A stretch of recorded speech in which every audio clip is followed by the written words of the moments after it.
Welcome to our channel banking study hub and आज हम लोग स्क्वायर रूट करना सीखेंगे किसी भी नंबर का विद इन 5 सेकेंड। ठीक है, तो जिसके लिए हम लोगों को एटलीस्ट 1 से 10 तक का स्क्वायर पता होना चाहिए। तो सबसे पहला एग्जांपल हम लोग पिक करेंगे अभी 1024।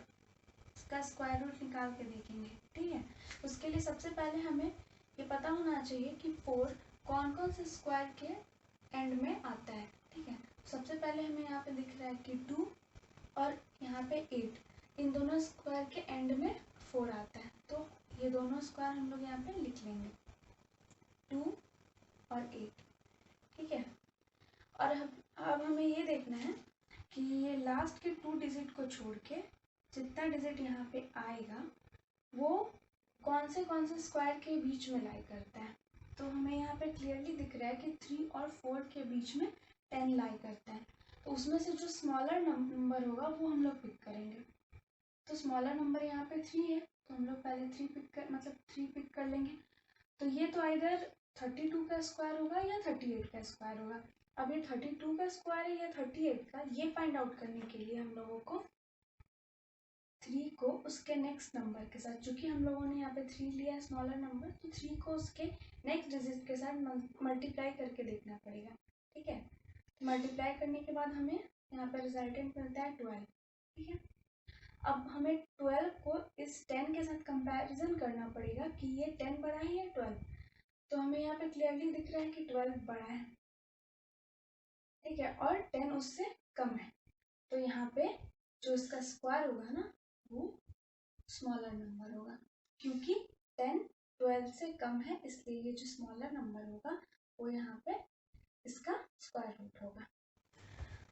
अब दूसरा एग्जांपल हम लोग पिक करते हैं 1 2 7 6 9। ये थोड़ा बड़ा नंबर हमने पिक किया है। अब हमें ये देखना है कि 9 किसके कौन से स्क्वायर के एंड में आता है। ठीक है, तो हमें यहाँ पे क्लियरली दिख रहा है कि 3 और 7 के एंड में आता है।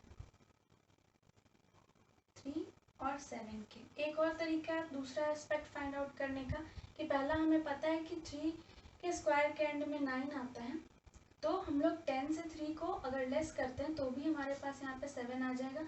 और अगर आपको याद है कि 7 के स्क्वायर के एंड में 9 आता है तो दैट्स ओके, नहीं तो आप 10 से 3 को लेस करके भी निकाल सकते हैं। ठीक है, और अभी लास्ट के अब 2 डिजिट को छोड़ के फिर हमारे पास इधर जो जितना यहाँ पे बचा है, अब हमें वो देखना पड़ेगा कि ये 127 किस किस स्क्वायर के बीच में लाई करता है। तो 10 से तो आगे ही जाएगा ऑब्वियसली, तो हमें यहाँ पे 11 का स्क्वायर देखना पड़ेगा कि कितना होता है।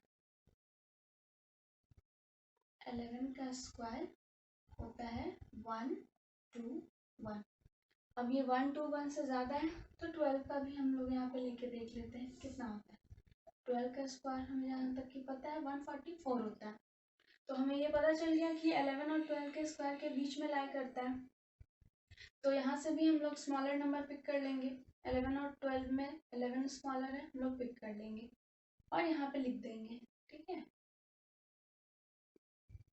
तो ये आइदर 113 या 117 का स्क्वायर है। अब इन दोनों में से किसका स्क्वायर है ये फाइंड आउट करने के लिए हमें 11 को उसके नेक्स्ट डिजिट के साथ मल्टीप्लाई करना होगा, और मल्टीप्लाई करने के बाद हमें यहाँ पे 132 आएगा। ठीक है, अभी हमें यहाँ पे कंपैरिजन करना होगा 132 का 127 से। तो हमें यहाँ पे क्लियरली दिख रहा है कि 127 132 से छोटा है, तो यहाँ पे जो छोटा वाला नंबर होगा वो हमारा यहाँ स्क्वायर रूट बनेगा। तो दैट मीन्स कि 12769 113 का स्क्वायर। एग्जाम्पल हम लोग यहाँ पे लेंगे 4 2 2 5।